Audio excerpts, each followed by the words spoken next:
Hello, నేను కుసుమా శర్మ. ఈరోజు simple కావా పిజ్జా చేయడం ఎలాగా ఇంట్లో ఉన్న ఇంగ్రీడియంట్స్ తోట నేను చూపిస్తున్నాను. మనం ఈస్ట్ కూడా వాడట్లేదు. ఇక్కడ కావలసిన పదార్థాలు: మైదా పిండి, గోధుమ పిండి, ఉప్పు, పెరుగు, బేకింగ్ సోడా, వంట సోడా, నూనె, chilli flakes, ketchup, capsicum, onions, tomato, cheese, చక్కెర. ఈ పదార్థాలు మనం వాడుతూ ఉంటాము. దీనికి కలుపుకోవడానికి నీళ్లు కూడా కావాలి మనకి. ఇక్కడ మనం చూపిస్తున్నట్లుగా ఇక్కడ హాఫ్ కప్ మైదా, హాఫ్ కప్ గోధుమ పిండి, చిటికెడు ఉప్పు, 1 స్పూన్ బేకింగ్ సోడా, 1 స్పూన్ వంట సోడా.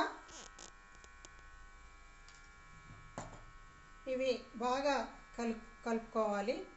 కలుపుకున్న తర్వాత మనం దీనిలో కొద్దిగా పెరుగు వేసుకొని నూనె వేసుకొని కలుపుకుంటామండి. ఇలాగా కలుపుకున్న తర్వాత బాగా కలిసిపోయింది. ఇప్పుడు దీనిలో నేను 2 స్పూన్స్ ఇక్కడ మనం ఒక హాఫ్ కప్ గోధుమ పిండి, హాఫ్ కప్ మైదా తీసుకున్నాం కాబట్టి కొద్దిగా పెరుగు అయితే సరిపోతుంది. 3-4 స్పూన్లు. అలాగే నూనె కూడా ఒక 3 స్పూన్స్ అయితే సరిపోతుంది. ఇలాగా మనం కలుపుకోవాలి. ఈ కలుపుకున్నది ఏమవుతుందంటే మనకి వాటర్ కూడా యాడ్ చేసుకున్న తర్వాత విచ్చుకుంటున్నట్లుగా వస్తుందండి. ఇటు చూడండి, నేను చూపిస్తాను మీకు. పిండి చాలా చక్కగా విచ్చుకుంటూ వస్తుంది. దీన్ని మనము 5-6 అవర్స్ ఫెర్మెంట్ చేయాల్సి ఉంటుంది. ఇలాగ కలిపి మనము ముద్దలాగా, అంటే గట్టిగా పిడిచినట్టుగా కలపకూడదు, గులబులాగా పైన మాత్రమే కలపవలసి ఉంటుంది. ఇది మనం కలిపి 5 అవర్స్ కనుక మనం ఒక తడి గుడ్డ చూపిస్తాను చూడండి. ఇలాగా కలిపిన తర్వాత ఒకసారి ఇంగ్రీడియంట్స్ చూడండి. ఇలాగా విచ్చుకున్నట్లుగా మీకు పిండి వస్తూ ఉండాలండి. ఇలాగ చేస్తాము. చేసిన తర్వాత దీని మీద ఒక తడి గుడ్డని మనము ఇలాగ తడిపి ఇలా వేసి ఇలాగ పెట్టేసి ఇలాగా 5-6 అవర్స్ మనకి ఫెర్మెంట్ అవ్వాల్సి ఉంటుందండి. ఫెర్మెంట్ అయిన తర్వాత మనకి పిండి కనుక చూసినట్లయితే ఈ విధంగా వస్తుంది. ఇలాగ మనం తీస్తున్న కొద్దీ వస్తుంది. దీన్ని మనం ఏం చేయాలంటే ఇక్కడ మామూలుగా రొట్టెల పీట మీద మనము ఇలాగా సాగుతున్నట్టుగా వస్తుంది. మీకు చక్కగా ఆ బేకింగ్ పౌడర్ అది కలిసి వస్తుంది. ఒక్కసారి ఇలా తీసుకొని ఒక ముద్ద తీసుకొని ఇందులో నేను కడాయి పెడతాను.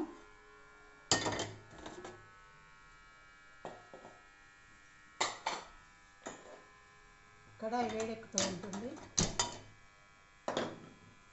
ఈ ముద్దని ఇలా తీసుకున్నట్లయితే ఇక్కడ మనం పొడి పిండి తీసుకొని, ఇది మైదా అయినా తీసుకోవచ్చండి, మీరు గోధుమ పిండి అయినా తీసుకోవచ్చు.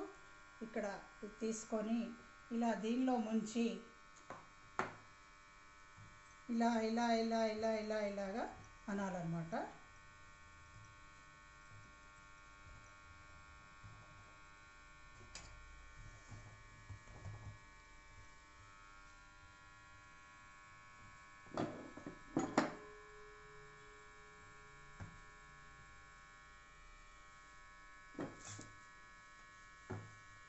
ఇలా వస్తుంది. ఈ వచ్చిన దానిని మనం ఏం చేయాలంటే ఇంకా కొంచెం పలుచగా వచ్చుకోవచ్చండి.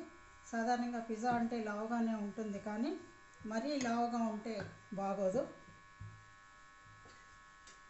ఇలా చేసుకొని ఈ ఫోర్క్ ఉంది కదా, ఈ ఫోర్క్ తోటి ఇలాగా మనము దాన్ని గుచ్చాలండి.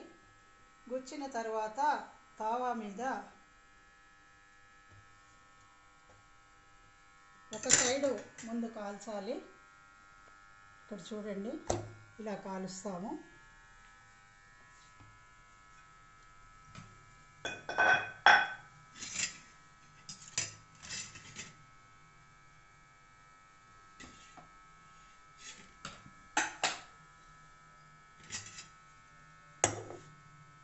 ఇలా కొంచెం కాలిన తర్వాత ఇక్కడ ఇంగ్రీడియంట్స్ చూస్తున్నారు కదండి, క్యాప్సికము, టమాటా, ఉల్లిపాయ. ఇవి కొంతమంది సాట్ చేసి వేసుకుంటారండి, కానీ అవసరం లేదు. ఇది మంచిగా కాలుతుంది. ఇటు చూసారా, మీకు చక్కగా వెనకాల కాలింది, ఇలాగ వస్తుందన్నమాట. ఇలా వచ్చిన తర్వాత దీన్ని తిప్పి మనం తవాలో వేస్తాము. వేసిన తర్వాత కచప్ దాని మీద అంతా కూడా పూస్తాం.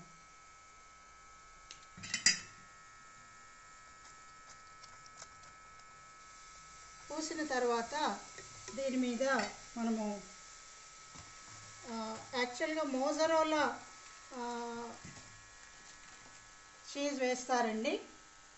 మేమున్న ఏరియాలో మోజరోలా దొరకదు కాబట్టి మామూలు అమూల్ చీజ్ని నేను వాడుతున్నాను. ఈ చీజ్ కనుక ఇలా పెట్టినట్లయితే మనకి కరుగుతుంది.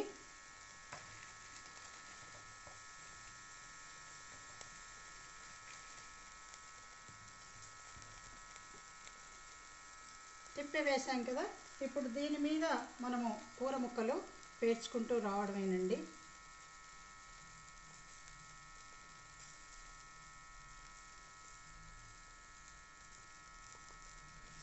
టమాటాలు వేసాను, ఆనియన్స్ వేసాను, క్యాప్సికమ్ మన ఇష్టం అండి, మన టేస్ట్ని బట్టి. క్యాప్సికమ్ మంచి సువాసన ఇస్తుంది, మనము యాడ్ చేసినట్లయితే బాగుంటుంది. ఇప్పుడు దీని మీద కొద్దిగా ఆయిల్ ఇలాగా పక్కలకి వేయాలి, అంతే. ఆ చీజ్ కరిగి ఆ కూర ముక్కలు ఉడికిన తర్వాత మనకి చక్కటి పిజ్జా తయారవుతుంది. ఇప్పుడు చూస్తూ ఉండండి. చిల్లీ ఫ్లేక్స్ అండి నేను వేస్తున్నవి. ఇవి ఏం లేదండి, మన ఎండుమిరపకాయలని కొంచెం పచ్చాగా గ్రైండ్ చేసి వేయడమే. పిజ్జా ఉడికిందో లేదో చూద్దాం. చూడండి, మనకి ఎంత చక్కగా వచ్చేసిందో. ఇది మనకి కూరలు కూడా మంచిగా ఉడికాయి. ఇక్కడ కావలసిన పదార్థాలు ఒకసారి చెప్తున్నాను. మైదా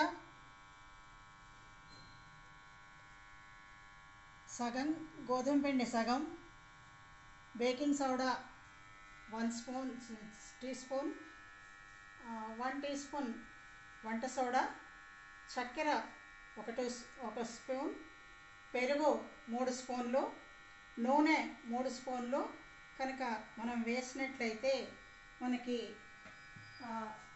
ఒక ఇలాగా విచ్చుకుంటున్నట్లుగా పిండి వస్తుంది. ఈ పిండిని మనం బౌల్లో పెట్టేసి ఒక తడిగుడ్డ కప్పి 5-6 గంటలు పెట్టవలసి ఉంటుంది.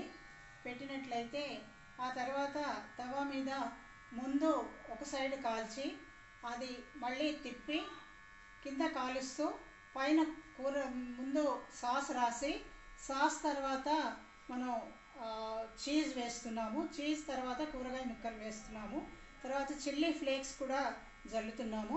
జల్లినట్లయితే మనకి ఇట్లాంటి చక్కటి పిజ్జా అనేది తయారవుతుంది. Thank you.